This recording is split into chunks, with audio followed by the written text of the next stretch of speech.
ሃይ ሰላም፣ እንዴት ናችሁ? ዶክተር አደራጀው ብርሃን እባላለሁ። የቆዳና አባላዘር ስፔሻሊስት ሐኪም ነኝ።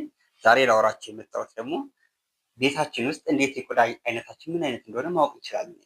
የሚያስፈልጉ ነገሮች በጣም ጥቂት ነገሮች፣ ሳሙና ወይም ደግሞ ክሊንሰር ያስፈልገናል፣ መስታወት ያስፈልገናል፣ ሶስተኛ ደግሞ ሶፍት ያስፈልገናል ማለት ነው።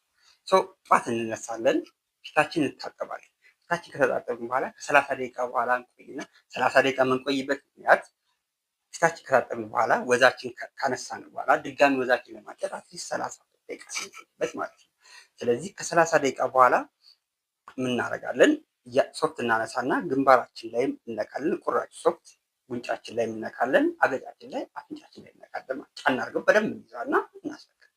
ከዛ በኋላ ወደ መስታወት ጠጋ ብለን ከ30 ደቂቃ በኋላ ፊታችንን በመስታወት ስናየው የሚያብረቀርቅ ከሆነ በእጃችን እንደዚህ እንዳስሰው የሚያምለጨልጭ ከሆነ ወይም ደግሞ ግሪሲ ከሆነ እና ደግሞ በሶፍት እንደዚህ አድርገን አይተነው እንደዚህ በእጃችን ስናየው ያየነው ሶፍት ዘይት የነካው ከመሰለ ፊታችን ወዛም ነው ማለት ነው።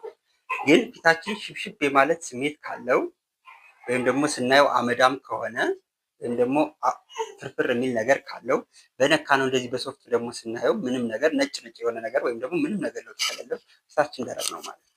የተወሰኑ የፊታችን አካል ወዛም ሆኖ የተወሰነው ደግሞ ደረቅ ከሆነ ደግሞ ፊታችን ቅልቅል ወይም ኮምቢኔሽን እንለዋለን ማለት ነው።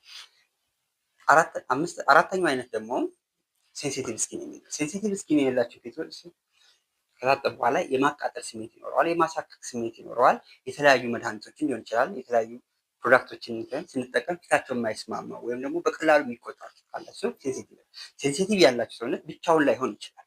ወዛም ሆኖ ሴንሲቲቭ መሆን ይችላል፣ ደረቅ ሆኖ ሴንሲቲቭ ነው፣ ኮምቢኔሽን ሆኖ ሴንሲቲቭ ነው። ኖርማል ቆዳ የምንለው ኖርማል ቆዳ ትንሽ ሳብጀክቲቭ ነው ከአንዳንድ ሰው ግን ባጭሩ ትንሽ በጣም ደረቅም ያልሆነ በጣም ወዛም ያልሆነ ምቾት ያለው ፊት፣ ትንሽ የቆዳ ችግሮች ያሉበት ፊት ነው። ሙሉ ንጹህ ፊት የለም ማለት ነው። ትንሽ ችግሮች ያሉበት ፊት ነው። እነዚህ የቆዳ አይነቶቻችን ራሳችን ከቤት ካወቅን ኦፍኮርስ ተጨማሪ ማወቅ የምንችልባቸው መንገዶች አሉ። ለምሳሌ ስኪን አናላይዘርም አለ። ማሽን ውስጥ እንገባና በእድሜያችን በጾታችን አይቶ ከፎቶዎች ጋር ወዳድሮ ብዙ ነገር የሚነግረን ነገር አለ። ግን በቤታችንም በዚሁ መሰረት ማወቅ እንችላለን። ከዛ ፊታችንን አይነት ማወቅ የምጥቅሙ ምንድነው ማለት ሲምፕል ነው። የምንፈልጋቸውን ፕሮዳክቶች ከዛ በኋላ ቆዳችን ደረቅ ከሆነ ወይም ወዛም ከሆነ በእነሱ መታጠቢያዎች ሊሆን ይችላሉ፣ ማለሰሻዎች ሊሆን ይችላሉ፣ የፀሐይ መከላከያዎች ሊሆን ይችላሉ፣ ወይም ሌሎች ፕሮዳክቶች ኢቭን የሚቀመሙልን ራሱ የፊታችን አይነት ስለሚወስን ነው ማለት ነው። ዶክተር አደራጀው ብርሃን እባላለሁ። የቆዳና አባላዘር ስፔሻሊስት።